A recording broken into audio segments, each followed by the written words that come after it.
Hi students, today we will discuss about the factors affecting chemical shift in NMR spectroscopy. Okay, in the last classes we have studied what is chemical shift. Endaanu chemical shift? As a result of the shielding and de-shielding, here there is a shift in the position of PMR signal or NMR signal compared with the standard reference substance, that is known as chemical shift. നമ്മൾ കഴിഞ്ഞ ക്ലാസ്സിൽ പഠിച്ചതാണ്. നമ്മുടെ ഷീൽഡിങ്ങിൻ്റെയും ഡീഷീൽഡിങ്ങിൻ്റെയും ഫലമായിട്ടാണ് ഇങ്ങനെ ഒരു shift അവിടെ വരിക. അവിടെ എന്താ സംഭവിക്കുന്നത്? In NMR spectroscopy we are using a standard reference substance, that is a TMS അല്ലേ. അപ്പോൾ ഈ TMSൽ നിന്ന് ഒരു പർട്ടിക്കുലർ പോയിന്റിലേക്ക് we will get an NMR signal. In NMR spectroscopy we will get a signal for a particular proton. അത് NMRൽ നിന്നും എത്ര അകലെയായിട്ടായിരിക്കും കിട്ടുക? ഒരു ഷിഫ്റ്റിംഗ് നമുക്ക് പറയാൻ പറ്റും. That is called A chemical shift. ഇത് നല്ല ഡീറ്റെയിൽഡ് ആയിട്ട് കഴിഞ്ഞ ക്ലാസ്സിൽ നമ്മൾ പഠിച്ചതാണ്. ഓക്കെ, അപ്പോൾ അന്ന് പഠിച്ചപ്പോൾ വേറൊരു കാര്യം കൂടെ നമ്മൾ പഠിച്ചു, ഡിഫറെൻറ്റ് സ്കെയിൽസ് അല്ലേ. നമ്മൾ ഈ കെമിക്കൽ ഷിഫ്റ്റ് പറയാനായിട്ട് യൂസ് ചെയ്യുന്ന 2 types of scales. What are they? നമ്മുടെ delta scale and tau scale. Okay, അതിൽ നമ്മുടെ ടോ സ്കെയിൽ, ആ ടോ സ്കെയിൽ ശരിക്കും മുൻകാലങ്ങളിൽ യൂസ് ചെയ്തിരുന്നതാണ്. Nowadays most commonly this delta scale is used. അതായത് ഈ പഴയ ലിറ്ററേച്ചർ, നമ്മുടെ കെമിസ്ട്രി റിലേറ്റഡ് ആയിട്ടുള്ള ആർട്ടിക്കിൾസ്, ജേണൽ ആർട്ടിക്കിൾസ് ഒക്കെ എടുത്ത് നോക്കുകയാണെന്നുണ്ടെങ്കിൽ പഴയ പേപ്പറുകളിലൊക്കെ നിങ്ങൾക്ക് കാണാം ടോ സ്കെയിൽ NMR എടുത്തിരിക്കുന്നത്, ടോ സ്കെയിലിൽ എടുത്തിരിക്കുന്നത് കാണാൻ പറ്റും. പക്ഷേ ഇപ്പോൾ ഒക്കെ വരുന്ന ആർട്ടിക്കിൾസ്, അതിനകത്തൊക്കെ വരുന്ന NMR അത് ഈ ഡെൽറ്റ സ്കെയിൽ റെപ്രസെൻറ്റേഷൻ ആയിരിക്കും ഉണ്ടായിരിക്കുക. ഞാനിതിവിടെ പറയാൻ കാരണം നമ്മൾ ഇനി മുതൽ അങ്ങോട്ടുള്ള നിങ്ങൾക്ക് ആ ഒരു ഡോ സ്കെയിൽ, ഞാൻ പറയുന്നത് ഡോ സ്കെയിലാണോ ഡെൽറ്റ സ്കെയിലാണോ എന്നുള്ളൊരു കൺഫ്യൂഷൻ വരണ്ട. കാരണം രണ്ടും തിരിഞ്ഞല്ലേ വരുന്നത്.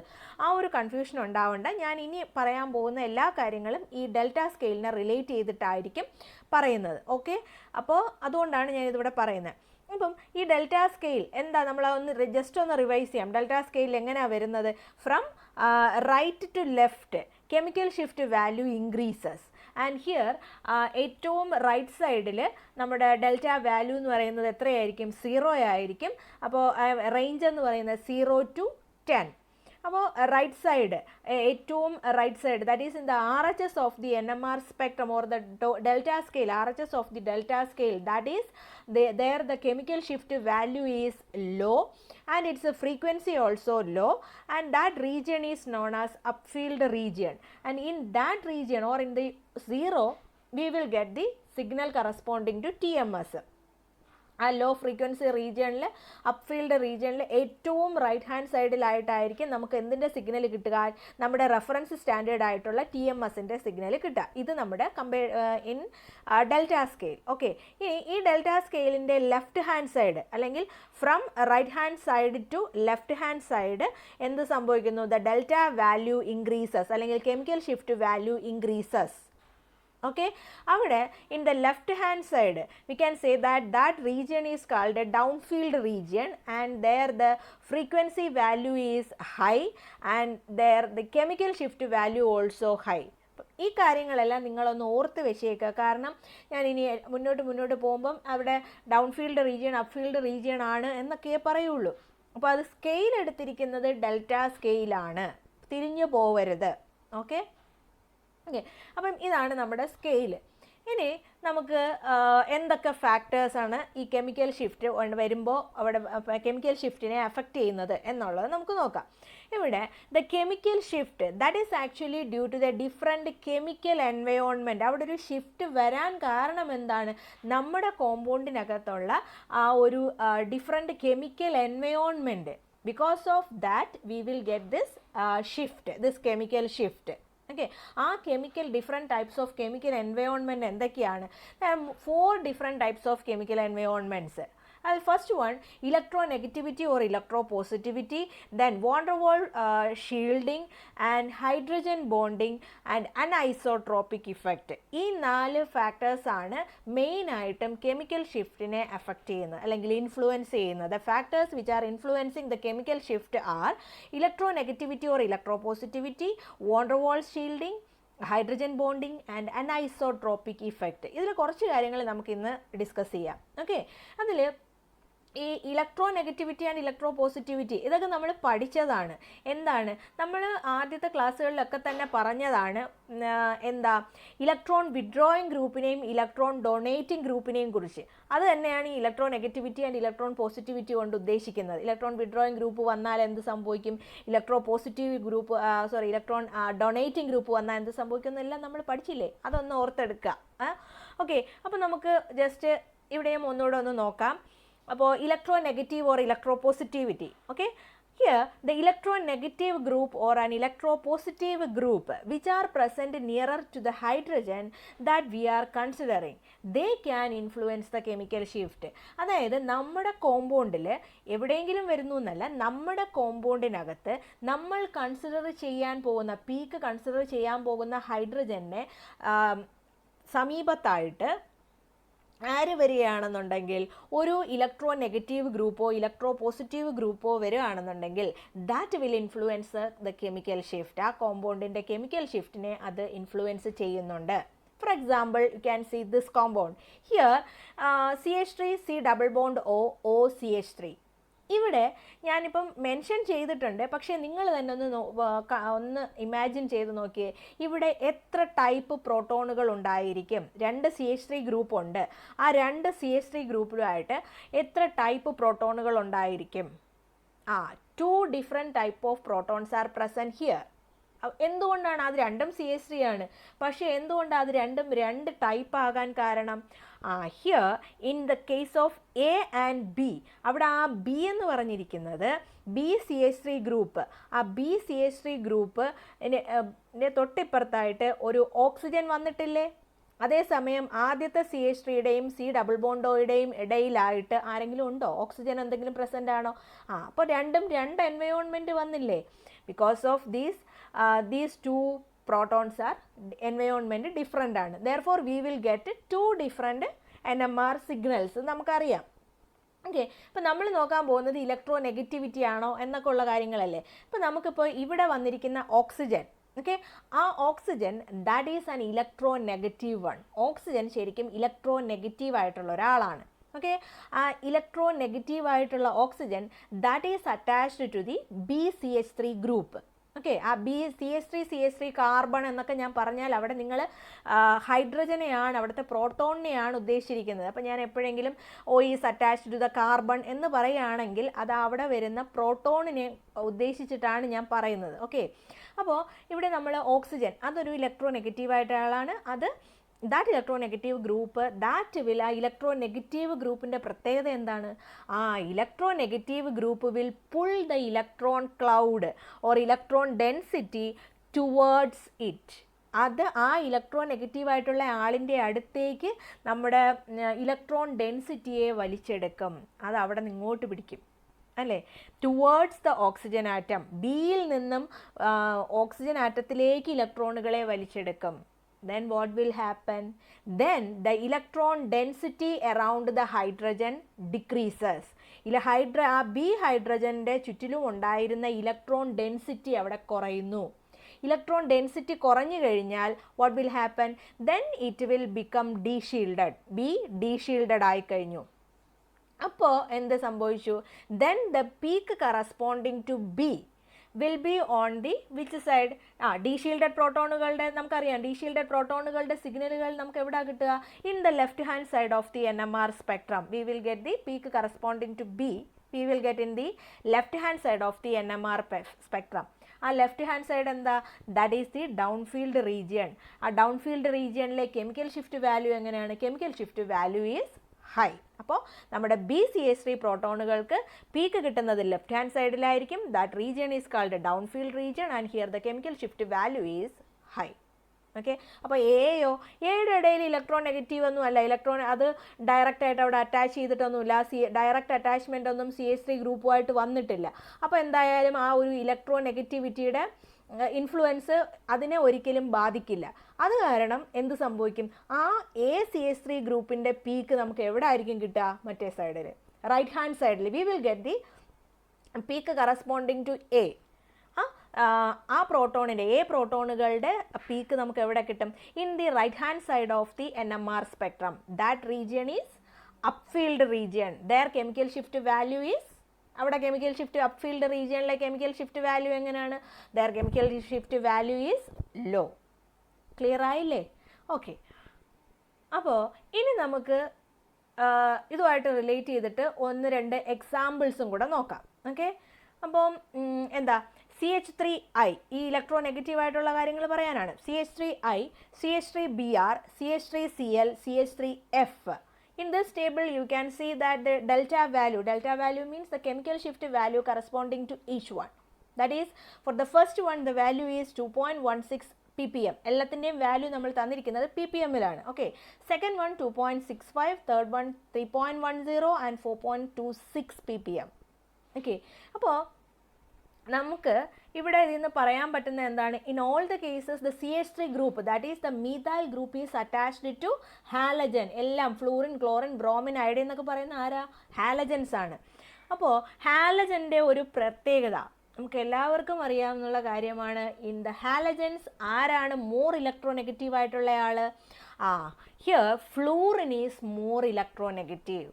അപ്പോൾ ആ ഒരു ഇലക്ട്രോനെഗറ്റിവിറ്റിയുടെ ഓർഡർ ഒരു ഡിക്രീസിങ് ഓർഡറിലാണ് ഞാനിവിടെ പറഞ്ഞിരിക്കുന്നത്. Here the decreasing order of the electronegativity എങ്ങനെയാണ് വന്നിരിക്കുന്നത്? ഇലക്ട്രോനെഗറ്റീവ് ആയിട്ടുള്ള ആൾ ഏറ്റവും കൂടുതൽ ഫ്ലൂറിൻ ആയിരിക്കും, then chlorine, then bromine, then iodine. ഈ രീതിയിലാണ് നമുക്ക് ഇലക്ട്രോനെഗറ്റിവിറ്റി വരുന്നത്. Electronegativity will decreases in the order of fluorine, chlorine, bromine, iodine. Okay. അപ്പോൾ നമുക്ക് എന്ത് പറയാം? ഇലക്ട്രോനെഗറ്റിവിറ്റി കൂടിയ ആളാരാണോ അതിൻ്റെ കെമിക്കൽ ഷിഫ്റ്റ് വാല്യൂ എത്രയായിരിക്കും? ഇലക്ട്രോനെഗറ്റിവിറ്റി കൂടിക്കഴിഞ്ഞാൽ അവിടെ എന്ത് പ്രത്യേകതയാണ് വരുന്നത്? As the electronegativity increases, deshielding increases. Electronegative ആയിട്ടുള്ള ആൾ വന്നു കഴിഞ്ഞാൽ അവിടെ ഡീഷീൽഡിങ് ആയിരിക്കും വരിക. As the deshielding increases, what will happen? As the deshielding increases, അല്ലെങ്കിൽ when the electronegativity is high, deshielding വന്നു. ഡീഷീൽഡിങ് വന്നു കഴിഞ്ഞാൽ എന്ത് സംഭവിക്കുന്നു? then the frequency അല്ലെങ്കിൽ then the peak that will appear in which region? In the high frequency region. High frequency region means in the downfield region. Downfield regionിലെ chemical shift value എങ്ങനെ ആയിരിക്കും? The chemical shift value is high. അപ്പം ഇതാണ് ഇവിടെ സംഭവിക്കാൻ പോകുന്നത്. Okay. ഇനി നമ്മുടെ electronegativity കുറയുകയാണെങ്കിലോ? അങ്ങനെയല്ലേ? അപ്പോൾ നമ്മുടെ കോമ്പൗണ്ടിനകത്ത് ഏറ്റവും കൂടുതൽ ഇലക്ട്രോനെഗറ്റിവിറ്റി ഉള്ള ഫ്ലൂറിൻ്റെ ഡെൽറ്റ വാല്യൂ എത്രയാണ് വന്നിരിക്കുന്നത്? ഫ്ലൂറിൻ ഇലക്ട്രോനെഗറ്റിവിറ്റി കൂടിയ ആളിന് നമ്മളിപ്പോൾ ഇവിടെ പറഞ്ഞ എന്താണ്? കെമിക്കൽ ഷിഫ്റ്റ് വാല്യൂ കൂടുതലായിരിക്കും. അതുപോലല്ലേ വന്നിരിക്കുന്നത് CH3Fനല്ലേ ആ ടേബിളിൽ chemical shift value delta value high? Yes, 4.26. ഇനി തിരിച്ചാണ് വരുന്നതെങ്കിലോ? If the electronegativity is low, electronegativity കുറവാണെങ്കിൽ, അതായത് അയഡിൻ, ബ്രോമിൻ, ക്ലോറിൻ ഇതിനെല്ലാം ഇലക്ട്രോനെഗറ്റിവിറ്റി ഫ്ലൂറിനെ അപേക്ഷിച്ച് കുറഞ്ഞു പോവുക. If the electronegativity is low, then it will appear in which region? Electronegativity കുറയുമ്പോൾ ലോ ഫ്രീക്വൻസി റീജിയണിലായിരിക്കും, റൈറ്റ് ഹാൻഡ് സൈഡിലായിരിക്കും നമുക്ക് NMR സ്പെക്ട്രം കിട്ടുക, ദാറ്റ് NMR പീക്ക് കിട്ടുക. That is in the upfield region, and then here in the upfield region the chemical shift value is less. അപ്ഫീൽഡ് റീജിയണിൽ പോയി കഴിഞ്ഞാൽ chemical shift value കുറവായിരിക്കും. Okay, clear ആണല്ലോ? അപ്പം ഇതാണ് നമ്മുടെ ആര് വരികയാണെന്നുണ്ടെങ്കിൽ ഒരു ഇലക്ട്രോ നെഗറ്റീവ് ഗ്രൂപ്പ് പ്രസൻ്റ് ആണെന്നുണ്ടെങ്കിൽ സംഭവിക്കുന്നത് ഇതാ. Okay, clear? ഇനി നമ്മുടെ കോമ്പൗണ്ടിൽ ഒരു ഇലക്ട്രോ പോസിറ്റീവ് ഗ്രൂപ്പ് വരികയാണെന്നുണ്ടെങ്കിലോ? If an electro positive group is attached nearer to the hydrogen, ഹൈഡ്രജൻ്റെ സമീപത്തായിട്ട് ഇലക്ട്രോ പോസിറ്റീവ് ഗ്രൂപ്പാണ് വന്നിരിക്കുന്നതെങ്കിൽ then what will happen? If the electropositive group is attached, then electropositive group has the tendency to donate protons. പ്രോട്ടോണുകളെ donate ചെയ്യാനുള്ള കഴിവാണ് ഇലക്ട്രോപോസിറ്റീവ് ഗ്രൂപ്പുകൾക്കുള്ളത്. ഇപ്പം donate ചെയ്ത് കഴിഞ്ഞാൽ അവിടെ എന്ത് സംഭവിക്കും? അതായത് നമ്മുടെ ഇലക്ട്രോണുകളെ ഹൈഡ്രജൻ്റെ സൈഡിലേക്ക് ഡൊണേറ്റ് ചെയ്ത് കൊടുത്തു. then the electron density to the hydrogen ലോട്ട് കൊടുത്തു കഴിഞ്ഞാൽ then the electron density around the hydrogen എന്ത് പറ്റും? കൂടും. then the electron density around the hydrogen increases. അതായത് if an electropositive group is attached nearer to the hydrogen, ഹൈഡ്രജൻ്റെ സൈഡിലെ അടുത്തായിട്ട് electropositive group വരികയാണെന്നുണ്ടെങ്കിൽ then this electron positive group will donate the electron density to the hydrogen atom, hydrogen ആറ്റത്തിലേക്ക് donate ചെയ്യും. Then the electron density around the hydrogen will increases, ഹൈഡ്രജൻ്റെ electron density around the hydrogen കൂടി വന്നു.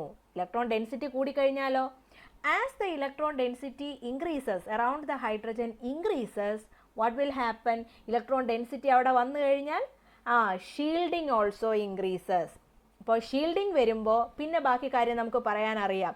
As the shielding increases then the peak corresponding to this hydrogen that will be on the RHS of the NMR spectrum. ആ shielding വന്നു കഴിഞ്ഞാൽ നമുക്ക് peak എവിടെ ആയിരിക്കും കിട്ടുക, റൈറ്റ് ഹാൻഡ് സൈഡിലായിരിക്കും കിട്ടുക. That is right hand side means that is the upfield region, അത് അപ്ഫീൽഡ് റീജിയൺ ആയിരിക്കും. ആൻഡ് ഇറ്റ് വിൽ അവിടെ ആ അപ്ഫീൽഡ് റീജിയൻ്റെ കെമിക്കൽ ഷിഫ്റ്റ് വാല്യൂ കുറവുമായിരിക്കും. അപ്പോൾ ഇതാണ് ഇലക്ട്രോ പോസിറ്റീവ് ഗ്രൂപ്പും ഇലക്ട്രോ നെഗറ്റീവ് ഗ്രൂപ്പും വന്നു കഴിഞ്ഞാൽ കെമിക്കൽ ഷിഫ്റ്റിനെ എങ്ങനെ എഫക്റ്റ് ചെയ്യും എന്നുള്ള കാര്യം. Okay, clear alle? Okay, then the next factor is the van der Waals shielding. What is that?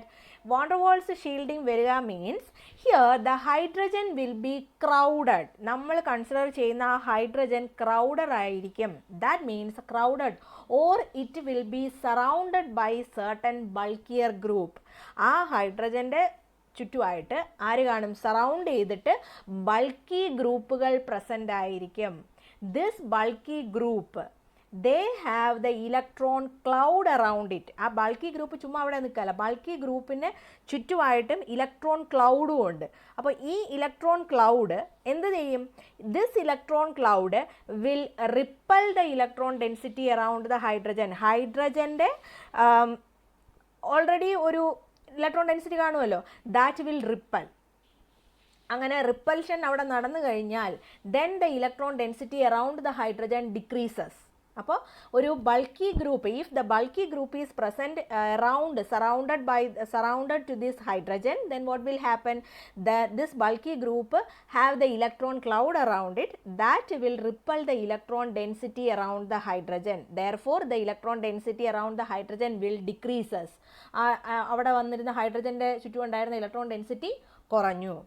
When the electron density around the hydrogen decreases, ഹൈഡ്രജൻ്റെ ചുറ്റുമുണ്ടായിരുന്ന ഇലക്ട്രോൺ ഡെൻസിറ്റി കുറഞ്ഞു കഴിഞ്ഞാൽ then it will become de-shielded. അവിടെ കുറയുമ്പം ഡീഷീൽഡിങ് വന്നു. If ഡീഷീൽഡിങ് വന്നു കഴിഞ്ഞാൽ ഇനി നമുക്കറിയാം നമ്മുടെ സിഗ്നൽ എവിടെ ആയിരിക്കും കിട്ടുക, ഡീഷീൽഡിങ് വരുമ്പോൾ then we will get the signal due to this hydrogen will appear at the high frequency region, that is in the left hand side. We will get the peak at left hand side of the NMR spectrum, and that region is called downfield region, and there the chemical shift value is high. അപ്പോൾ ഡൗൺഫീൽഡ് region ആയിരിക്കും, chemical shift value കൂടുതലായിരിക്കും. ഇതാണ് van Darr walls shielding കൊണ്ട് ഉദ്ദേശിക്കുന്നത്. Okay, ഇതാണ് second factor. ഇനി next factor എന്താണ്, that is the hydrogen bonding. എന്താ ഈ ഹൈഡ്രജൻ ബോണ്ടിങ്ങിനെ കുറിച്ച് നമ്മൾ ഡീറ്റെയിൽഡ് ആയിട്ട് പഠിച്ചിട്ടുള്ളതാണ്, നിങ്ങൾക്ക് എല്ലാവർക്കും അറിയാം ഹൈഡ്രജൻ ബോണ്ടിങ് എന്താ ഈ ഹൈഡ്രജൻ ബോണ്ടിങ് എന്ന് ഉദ്ദേശിക്കുന്നത്. The hydrogen that are considering is making A bond with another electronegative atom which may be either present in the same molecule or in the different molecule. അതായത് ഒരു electronegative ആറ്റവുമായിട്ട് hydrogen bond formation നടത്തും. That is hydrogen bond formation അവിടെ ഉണ്ടായിരിക്കും. അങ്ങനെ bond formation നടക്കുന്നത് രണ്ട് രീതിയിലാവാം. എന്തൊക്കെയാണ്, in the same molecule or at the different molecule. ഒരേ മോളിക്യൂളിൽ തന്നെ ബോണ്ട് ഫോർമേഷൻ നടക്കാം, അതല്ലെങ്കിൽ ഡിഫറെൻറ്റ് മോളിക്യൂളുകൾ. അപ്പോൾ രണ്ട് രീതിയിൽ ഫോർമേഷൻ ഉണ്ട്, ഹൈഡ്രജൻ ബോണ്ട് ഫോർമേഷൻ നടക്കാം. That is the intermolecular hydrogen bonding and intramolecular hydrogen bonding. അതിൽ ഇന്റർമോളിക്കുലാർ ഹൈഡ്രജൻ ബോണ്ടിങ്, എന്താ ഈ ഇന്റർമോളിക്കുലാർ ഹൈഡ്രജൻ ബോണ്ടിങ് എന്നുകൊണ്ട് ഉദ്ദേശിക്കുന്നത്, the bond between two different molecules. If the hydrogen bond is appeared in between two different molecules, then it is called intermolecular hydrogen bonding. അപ്പോൾ intramolecular ആണെങ്കിലോ same മോളിക്യൂളായിരിക്കും. Same molecule തന്നെ bond വരികയാണ്, hydrogen bond വരികയാണെന്നുണ്ടെങ്കിൽ that is intramolecular hydrogen bonding. അപ്പോൾ intermolecular and intramolecular അവിടെ ആയിക്കഴിഞ്ഞു.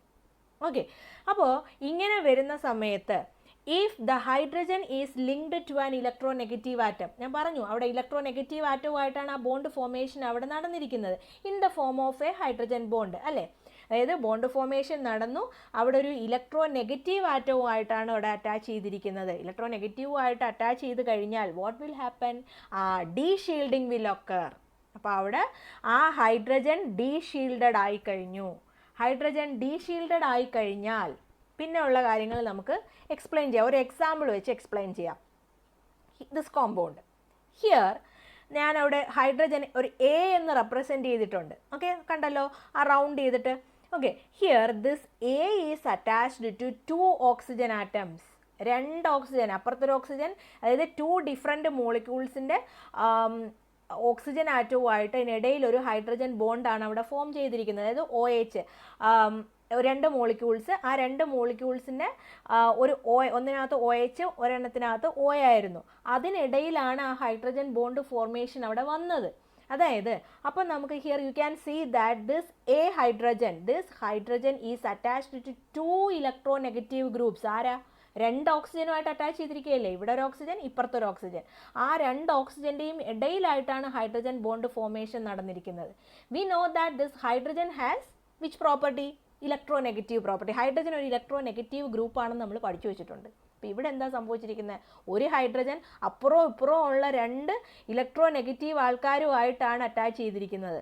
അപ്പോൾ electronegative ആയിട്ടുള്ള ആൾ വന്നാൽ നമുക്കറിയാം അവിടെ എന്ത് സംഭവിക്കുമെന്ന്, ഡി ഷീൽഡിങ് ഉണ്ടാകുമെന്ന്. അപ്പോൾ ഇലക്ട്രോനെഗറ്റീവ് ആയിട്ടുള്ള ആൾക്കാരുടെ എണ്ണം കൂടിയാലോ, more and more deshielded. Here the hydrogen will become more and more deshielded. ഒരുപാട് ഇലക്ട്രോനെഗറ്റീവ് ആയിട്ടുള്ള ആൾക്കാർ വന്നു കഴിഞ്ഞാൽ കൂടുതൽ ഡി ഷീൽഡ് ചെയ്യപ്പെടും. അപ്പോൾ കൂടുതൽ ഡി ഷീൽഡ് ചെയ്ത് കഴിഞ്ഞാൽ സിഗ്നലും അതിനനുസരിച്ച് എവിടെ പോകും? ഹൈ ഫ്രീക്വൻസി റീജിയനിലേക്ക് പോകും. Then we will get the signal due to the hydrogen. This hydrogen will be appear എവിടെ ആയിരിക്കും? On the high frequency region, അതായത് നമ്മുടെ ലെഫ്റ്റ് ഹാൻഡ് സൈഡിലായിരിക്കും കിട്ടുക. That region is called a down field region and there chemical shift value also high. ആ റീജിയനിലെ chemical shift value എങ്ങനെയാണ്? കൂടുതലായിരിക്കും. അപ്പം ഇതാണ് ഹൈഡ്രജൻ ബോണ്ടിങ് വരുമ്പം സംഭവിക്കുന്നത്. ഓക്കെ, ഇനി ഇപ്പോൾ നമ്മളിപ്പോൾ ഇവിടെ ഹൈഡ്രജൻ ബോണ്ടിങ് പറഞ്ഞു. അപ്പോൾ ഹൈഡ്രജൻ ബോണ്ടിങ് നിങ്ങൾക്ക് ക്ലിയർ ആയല്ലോ. 2 ഡിഫറെൻറ്റ് മോളിക്യൂൾസിൻ്റെ കാര്യം ഞാൻ എടുത്ത് പറഞ്ഞു തന്നപ്പോൾ, അപ്പോൾ അവിടെ വന്നിരിക്കുന്ന ഒരു ഇലക്ട്രോനെഗറ്റീവായിട്ട് അപ്പുറം ഒരു ഇലക്ട്രോനെഗറ്റീവ്, ഇപ്പുറം ഒരു ഇലക്ട്രോനെഗറ്റീവ്. അപ്പോൾ അവിടെ എന്ത് സംഭവിക്കും എന്നുള്ളത് ക്ലിയർ അല്ലേ? ഓക്കെ, ഇനി ഇത് പറയുമ്പോൾ നിങ്ങൾ അറിഞ്ഞിരിക്കേണ്ട ഒരു പ്രധാനപ്പെട്ട കാര്യം എന്ന് പറയുന്നത് the relation between concentration of the solution and hydrogen bonding. അത് കെമിക്കൽ ഷിഫ്റ്റിനെ എങ്ങനെ ബാധിക്കും എന്നുള്ളതും കൂടെ നിങ്ങളൊന്ന് അറിഞ്ഞിരിക്കണം. അതായത് as the concentration increases, if it is an intramolecular hydrogen bonding, then nothing will happen. അതായത് നമ്മൾ കോൺസെൻട്രേഷൻ കൂട്ടുകയാണ്. ഒരു ഇൻട്രാമോളിക്കുലാർ ഹൈഡ്രജൻ ബോണ്ടിങ് ഉള്ള സ്ഥലത്ത് നമ്മൾ കോൺസെൻട്രേഷൻ നിങ്ങൾ അവിടെ കൂട്ടിക്കഴിഞ്ഞാൽ നത്തിങ് വിൽ ഹാപ്പൻ. അവിടെ പിന്നെ ഒന്നും സംഭവിക്കാനില്ല. ഇൻട്രാമോളിക്കുലാർ മീൻസ് സെയിം മോളിക്യൂളിലാണെന്നുണ്ടെങ്കിൽ അവിടെ പ്രത്യേകിച്ച് മാറ്റങ്ങളൊന്നും സംഭവിക്കില്ല. V will get the NMR spectrum. നമ്മൾ ഏത് കോൺസെൻട്രേഷൻ എടുത്തു കഴിഞ്ഞാലും ഒരു ഇൻട്രാമോളിക്കുലാർ ഹൈഡ്രജൻ ബോണ്ടിങ് ഉള്ള സ്ഥലത്ത് എവിടാണോ കിട്ടേണ്ടത് അവിടെ തന്നെ കിട്ടും. But in the case of intermolecular hydrogen bonding means 2 different molecules ഇടയിൽ ഉണ്ടാകും എന്നല്ലേ പറഞ്ഞിരിക്കുന്നത്. അപ്പോൾ അങ്ങനത്തെ കേസസിൽ here we are changing the concentration. അപ്പോൾ അവിടെ നമ്മൾ ഇൻ്റർമോളിക്കുലാർ ഹൈഡ്രജൻ ബോണ്ടിങ് ഉള്ള കേസിൽ here if we are changing the concentration, അങ്ങനത്തെ സ്ഥലത്ത് നമ്മൾ കോൺസെൻട്രേഷനിൽ വേരിയേഷൻ വരുത്തുകയാണെന്നുണ്ടെങ്കിൽ that means we are diluting the solution. അവിടെ നമ്മൾ സൊല്യൂഷനെ ഡൈല്യൂട്ട് ചെയ്യുകയാണ് ചെയ്തത്. അതായത് ഇപ്പോൾ മറ്റതിനകത്താണെങ്കിൽ ഇൻട്രാമോളിക്കുലാറിൽ നിങ്ങൾ ഡൈല്യൂട്ട് ചെയ്താലും ഹൈലി കോൺസെൻട്രേറ്റഡ് എടുത്ത് ചെയ്താലും നമുക്ക് പീക്ക് ഒരേ സ്ഥലത്ത് തന്നെ കിട്ടും. ഓക്കെ, അവിടെ പിന്നെ വ്യത്യാസങ്ങളൊന്നും ഉണ്ടാകത്തില്ല. കാരണമാണ് നമ്മൾ പറയാൻ പോകുന്നത്. അപ്പോൾ ഇന്റർമോളിക്കുലാർ ആണെന്നുണ്ടെങ്കിൽ അവിടെ so many molecules are present in our solution. Okay, if we are changing the concentration, suppose we are diluting our solution, then what will happen? Then the distance between the molecules, രണ്ട് മോളിക്യൂളുകൾ എടുക്കുകയാണെങ്കിൽ the distance increases. Dilute ചെയ്തപ്പോൾ എന്ത് സംഭവിച്ചു? Solution അകത്തുള്ള മോളിക്യൂളുകളുടെ എണ്ണത്തിനൊന്നും വ്യത്യാസം വരത്തില്ല. മോളിക്യൂളുകളുടെ എണ്ണം same ആയിരിക്കും, but the distance between the molecules increases. മോളിക്യൂളുകളുടെ ഇടയിലുള്ള ഡിസ്റ്റൻസ് കൂടി വരും. ഇതാണ് ഡൈല്യൂഷൻ സംഭവിക്കുമ്പോൾ നടക്കുന്നത്. ഡൈല്യൂഷൻ നടക്കുമ്പം മോളിക്യൂളുകളുടെ ഡിസ്റ്റൻസ് കൂടി. As the molecular distance increases, molecular distance അവിടെ കൂടിക്കഴിഞ്ഞാൽ എന്ത് ചെയ്യും? നമ്മൾ ഇവിടെ ഒരു ബോണ്ട് ഉണ്ടാകുമെന്ന് പറഞ്ഞിരുന്നു. Okay, that bond strength between these molecules also decreases. നമ്മളിപ്പോൾ തൊട്ട് മുകളിലത്തെ എക്സാമ്പിൾ എടുത്താൽ തന്നെ നമുക്ക് മനസ്സിലാവും, അവിടെ ഒരു ബോണ്ട് ഉണ്ടായിരുന്നില്ലേ? ആ മോളിക്യൂളിൽ നിൽക്കുന്ന ആ ഒരു പൊസിഷനിൽ നിന്നും അകന്നു പോയി കഴിഞ്ഞാൽ അതിനിടയിലുണ്ടായിരുന്ന ബോണ്ടിൻ്റെ, ഹൈഡ്രജൻ ബോണ്ടിൻ്റെ സ്ട്രെങ്ത് ഓൾസോ ഡിക്രീസസ്. ഹൈഡ്രജൻ ബോണ്ടിൻ്റെ സ്ട്രെങ്തും അവിടെ കുറഞ്ഞു വന്നു. ഇനി ഹൈഡ്രജൻ ബോണ്ടിൻ്റെ സ്ട്രെങ്ത് കുറഞ്ഞാൽ എന്ത് സംഭവിക്കും? As the strength of the hydrogen bond decreases, hydrogen ബോണ്ടിൻ്റെ സ്ട്രെങ്ത് കുറഞ്ഞു കഴിഞ്ഞാൽ ഡീഷീൽഡിങ് ഓൾസോ ഡിക്രീസസ്. ഹൈഡ്രജൻ ബോണ്ടിൻ്റെ സ്ട്രെങ്ത് കുറഞ്ഞു കഴിഞ്ഞാൽ ഡീഷീൽഡിങ്ങും കുറഞ്ഞു വരും. അപ്പോൾ ഡീഷീൽഡിങ് കുറയുന്നു എന്ന് പറഞ്ഞു കഴിഞ്ഞാൽ ഇനി ബാക്കി നിങ്ങൾക്ക് കാര്യം പറയാൻ അറിയാം അല്ലേ? എന്താ സംഭവിക്കുക? ഡീഷീൽഡിങ് വരുമ്പോൾ, ഡീഷീൽഡിങ് കുറഞ്ഞു, ഡീഷീൽഡിങ് വന്നു എന്നല്ല, ഡീഷീൽഡിങ്ങും കുറഞ്ഞു. ഡീഷീൽഡിങ്ങും കുറയുമ്പോൾ എന്ത് പറ്റും? Thus we can say that as the concentration decrease ചെയ്യുകയാണെന്നുണ്ടെങ്കിൽ ഡീഷീൽഡിങ് കുറഞ്ഞു, then we will get the peak corresponding to that deshielded പ്രോട്ടോണിൻ്റെ പീക്ക് നമുക്ക് എവിടെ ആയിരിക്കും കിട്ടിയ? ഡീഷീൽഡഡിൻ്റെ അല്ല, ഡീഷീൽഡിങ് കുറഞ്ഞ ആൾക്കാരുടെ പീക്ക് നമുക്ക് എങ്ങോട്ട് പോവും? നമ്മുടെ റൈറ്റ് സൈഡിലേക്ക് നീങ്ങിപ്പോവും. അപ്പോൾ ഇതിൽ നിന്ന് നമുക്ക് എന്ത് പറയാം? Thus we can say that if the concentration increases, നമ്മുടെ സൊല്യൂഷൻ്റെ കോൺസെൻട്രേഷൻ കൂടുതലാണെന്നുണ്ടെങ്കിൽ then the molecular distance decreases. Concentration, സൊല്യൂഷനെ ഡൈല്യൂട്ട് ചെയ്ത് കഴിഞ്ഞാൽ മോളിക്യൂളുകൾക്കിടയിലുള്ള ഡിസ്റ്റൻസ് കൂടി വരും. കോൺസെൻട്രേഷൻ കൂടിക്കഴിഞ്ഞാൽ മോളിക്യൂളുകൾക്കിടയിലുള്ള ഡിസ്റ്റൻസ് കുറഞ്ഞു വരും. അപ്പോൾ മോളിക്യൂളുകൾക്കിടയിലുള്ള ഡിസ്റ്റൻസ് കുറഞ്ഞു കഴിഞ്ഞാൽ ഹൈഡ്രജൻ ബോണ്ട്, അവിടെ ഉണ്ടാകുന്ന ഹൈഡ്രജൻ ബോണ്ടിൻ്റെ സ്ട്രെങ്തിൻ്റെ എന്ത് സംഭവിക്കും? Strength also increases. തെറ്റിപ്പോകരുത്, തിരിഞ്ഞു പോകരുത്. ഞാൻ ഒന്നുകൂടെ പറഞ്ഞ് ക്ലിയർ ആക്കി തരാം. നമ്മൾ solution, if we are diluting our സൊല്യൂഷനെ ഡൈല്യൂട്ട് ചെയ്യുകയാണെന്നുണ്ടെങ്കിൽ എന്ത് പറ്റും? If we are diluting the solution, the distance between two molecules increases. Dilute ചെയ്യുമ്പോൾ ഡിസ്റ്റൻസ് കൂടി. ഡിസ്റ്റൻസ് കൂടിക്കഴിഞ്ഞാൽ then what will happen? Distance, as the distance increases the bond strength also decreases. Bond strength കുറയും. Then deshielding also decreases. ഡീഷീൽഡിങ്ങും കുറയും. ഇനി ഇപ്പോൾ നമ്മൾ തിരിച്ച് കൺസിഡർ ചെയ്യുകയാണെങ്കിൽ, അപ്പോൾ അതാണ് ഡൈല്യൂഷൻ്റെ കേസിൽ. Thus if the concentration increases, നമ്മുടെ സൊല്യൂഷൻ്റെ കോൺസെൻട്രേഷനെ നിങ്ങൾ കൂട്ടുകയാണെന്നുണ്ടെങ്കിൽ what will happen? Then the molecular distance also decreases. Concentration കൂട്ടുമ്പം മോളിക്യൂളുകൾ എങ്ങോട്ടേക്ക് വരും? അടുത്തടുത്ത് വരും. അപ്പോൾ മോളിക്യൂളുകൾക്കിടയിലുള്ള ഡിസ്റ്റൻസ്, അകലം അവിടെ കുറഞ്ഞു. As the molecular distance decreases, molecular distance കുറയുമ്പോൾ അതിനിടയിലുണ്ടാകുന്ന ഹൈഡ്രജൻ ബോണ്ടിൻ്റെ സ്ട്രെങ്തും എങ്ങനെയായിരിക്കും? സ്ട്രോങ് ബോണ്ടായിരിക്കും. ഹൈഡ്രജൻ ബോണ്ടിൻ്റെ strength also here the hydrogen bond strength increases, more strong ആയിട്ട് മാറും. അപ്പോൾ സ്ട്രെങ്ത് കൂടിയാലോ? Then the ഡീഷീൽഡിങ് will become high. അപ്പോൾ സ്ട്രെങ്ത് കൂടിക്കഴിഞ്ഞാൽ ഡീഷീൽഡിങ് കൂടി. ഡീഷീൽഡിങ് കൂടിക്കഴിയുമ്പോൾ പിന്നെ എവിടെ ആയിരിക്കും? ദെൻ ഡീഷീൽഡിങ് കൂടിക്കഴിഞ്ഞാൽ then we will get the peak corresponding to a deshielded, highly deshielded proton. We will get the peak corresponding to that one in the left hand side of the NMR spectrum, that is in the high frequency region, that is in the downfield region. Their chemical shift value is high. Clear അല്ലേ? അപ്പം ഇതാണ് ശരിക്കും നമുക്ക് കോൺസെൻട്രേഷനെ depend ചെയ്തിട്ട് നമുക്ക് പറയാൻ പറ്റുന്നത്. അപ്പോൾ നമുക്കിതിൽ നിന്ന് പറയാൻ പറ്റുന്നത് എന്താണ്? നമ്മുടെ സൊല്യൂഷൻ്റെ കെമിക്കൽ ഷിഫ്റ്റ് വാല്യൂ അതൊരു ഇൻ്റർമോളിക്കുലാർ ഹൈഡ്രജൻ ബോണ്ടിങ് ആണെന്നുണ്ടെങ്കിൽ ദാറ്റ് ഈസ് കോൺസെൻട്രേഷൻ ഡിപ്പെൻഡൻ്റ് ആണ്. കോൺസെൻട്രേഷൻ അനുസരിച്ചിട്ട് നമ്മുടെ നമുക്ക് കിട്ടുന്ന ഡെൽറ്റ വാല്യൂ അല്ലെങ്കിൽ കെമിക്കൽ ഷിഫ്റ്റ് വാല്യൂ മാറി മാറി വരും. ഒരൊറ്റ സെയിം വാല്യൂ തന്നെ ആകണം എന്നില്ല. നിങ്ങൾ ഹൈ കോൺസെൻട്രേറ്റഡ് സൊല്യൂഷൻ എടുത്ത് ചെയ്യുകയാണെന്നുണ്ടെങ്കിൽ നമുക്കൊരു വാല്യൂ കിട്ടും. ലോ കോൺസെൻട്രേഷൻ അല്ലെങ്കിൽ കോൺസെൻട്രേഷൻ മാറ്റി മാറ്റി മാറ്റി ചെയ്യുകയാണെങ്കിൽ V will get A range of values. ഇത് ഇന്റർ മോളിക്കുലാർ ഹൈഡ്രജൻ ബോണ്ടിങ് ആണെങ്കിൽ മാത്രം. But in the case of intra molecular hydrogen bonding നമുക്ക് കിട്ടുന്നത് ഒരൊറ്റ വാല്യൂ തന്നെ ആയിരിക്കും. കോൺസെൻട്രേഷൻ കൂട്ടിയാലും കുറച്ചാലും എല്ലാം ഒരു ഡെൽറ്റ വാല്യൂവേ ഉണ്ടായിരിക്കുള്ളൂ. ക്ലിയർ അല്ലേ? അത് ക്ലിയർ ആകുന്നത് വരെ ഒന്ന് മനസ്സിലാക്കി എടുത്തോളാം കേട്ടോ, തിരിഞ്ഞു പോകരുത് എങ്ങനെയാണ് എന്നുള്ളത്. ഓക്കെ, അപ്പോൾ ഇതിനകത്ത് നമുക്ക് എന്ത് പറയാം?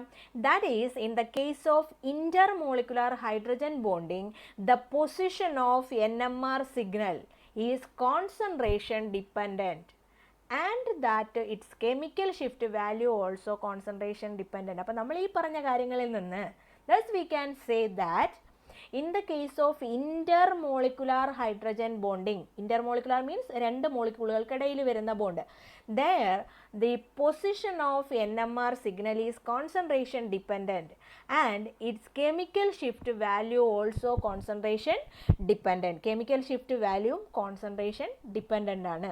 അപ്പോൾ നമ്മളിത് പറഞ്ഞെന്തിനാ? ഇത് നമ്മൾ മനസ്സിലാക്കി എടുക്കണം എന്ന് പറയാൻ കാരണം using the position of NMR signal we can identify our molecule contain which type of hydrogen bonding.